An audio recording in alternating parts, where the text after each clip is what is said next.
My name is Nicole Remus, or Nicole Remus, and I am a visual artist, a poet, an architect, and a curator from Uganda, and currently an artist in residence at Nafasi Art Space for the month of February. So what I work on is actually an interdisciplinary and collaborative approach towards art and architecture and how we experience these things.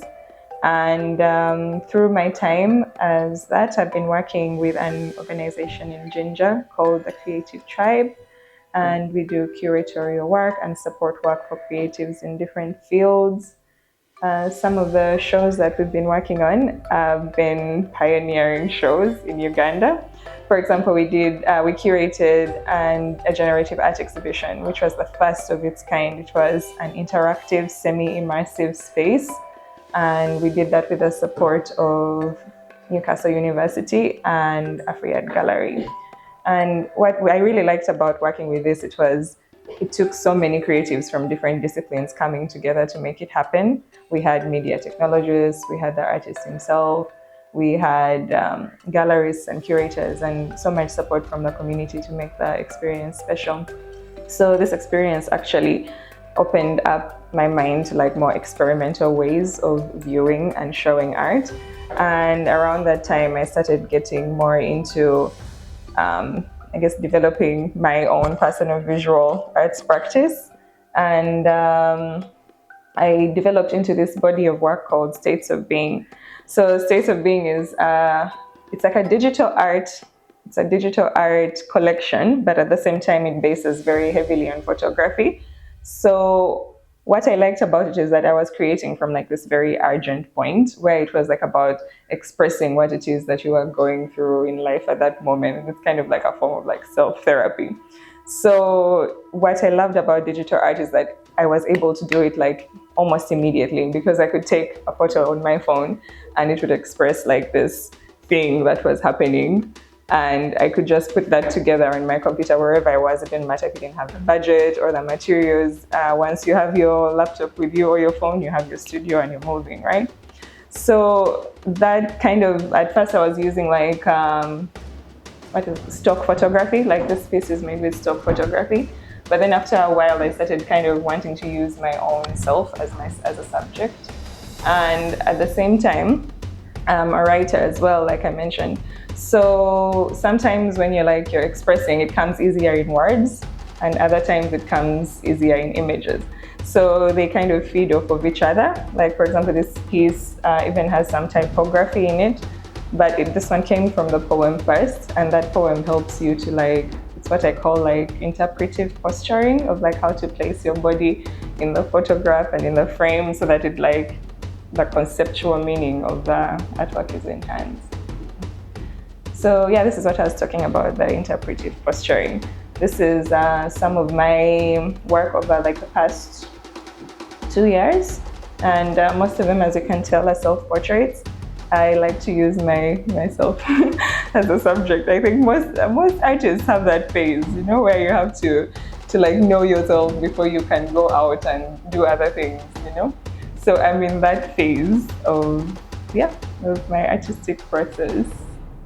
And I also really, really love experimenting with materials. So for me as a digital artist, it doesn't really stop on the computer and that is the final product, because I believe that as the materiality actually of your final work is very essential to what your message is. So if I print something on canvas versus if I print it on paper, or if I put it on wood, it's that also is part of the message. So I really, really love experimenting. And lately, for this particular work that I'm doing here, I'm going to be working with mirrors. And I would like to shout out to HW, the community art studio in Uganda. They're working with recycled glass, and it's a really amazing community. They're doing a lot of stuff, and they taught me a few things before I came here to Tanzania that I hope to be using in the rest of my residence. And I hope to join them again when I get back to Uganda. Hopefully at the end of this all, we shall have some experimental artwork that is digitally inspired. Yes.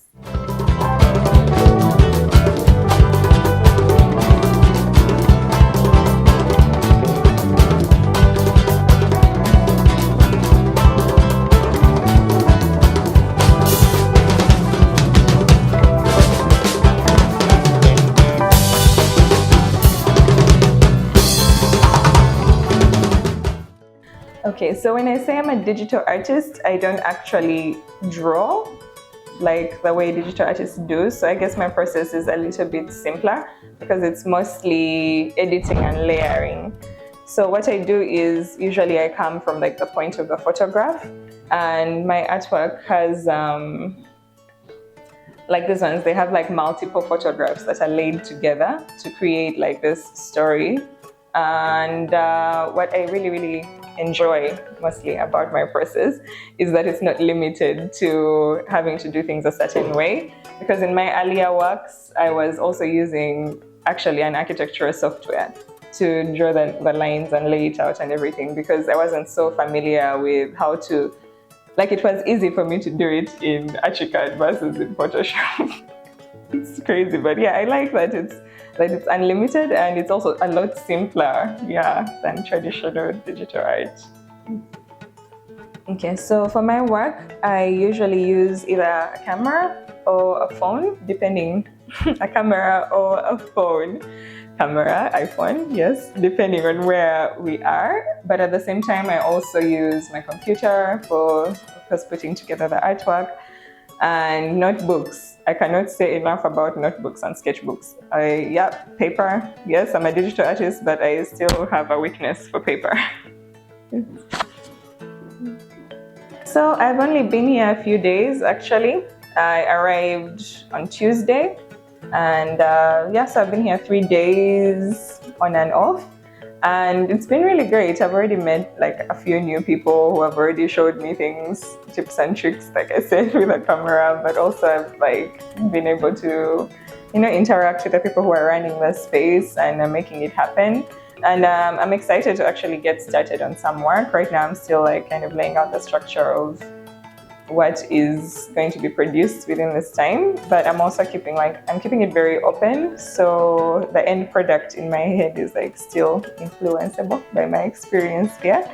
And I'm just excited to see what happens over the next 2 weeks, and for the workshop especially. I'm excited for the workshop. Oh, I like eclectic music. I'm a poet, so I like a lot of emotional stuff. So, but as well, I also like music that is, let me call it like fusion, that is inspired by like our own cultural music. Yeah. In Uganda? Yes, in Uganda, but also other parts of Africa.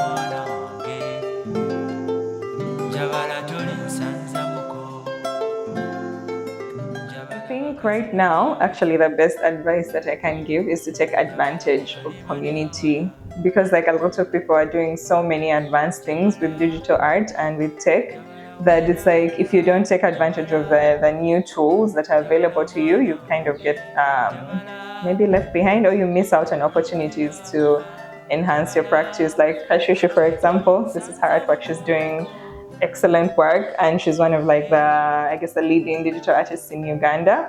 But yeah, she just kind of started out on her own, but she also came here to Nafasi and did a residence and was able to tap into those creative networks. All the artists here in the Digital Art Lab at Nafasi are doing such amazing work with AR and VR and digital art in general, that I think the best thing as an artist, what you can do is just tap into your community and take advantage of what's available to you, and don't miss any opportunity to learn. So in my mother tongue from Uganda, I would like to say to all of you, Nyanzi Zaino, tunairamu, mwebale, mwekume.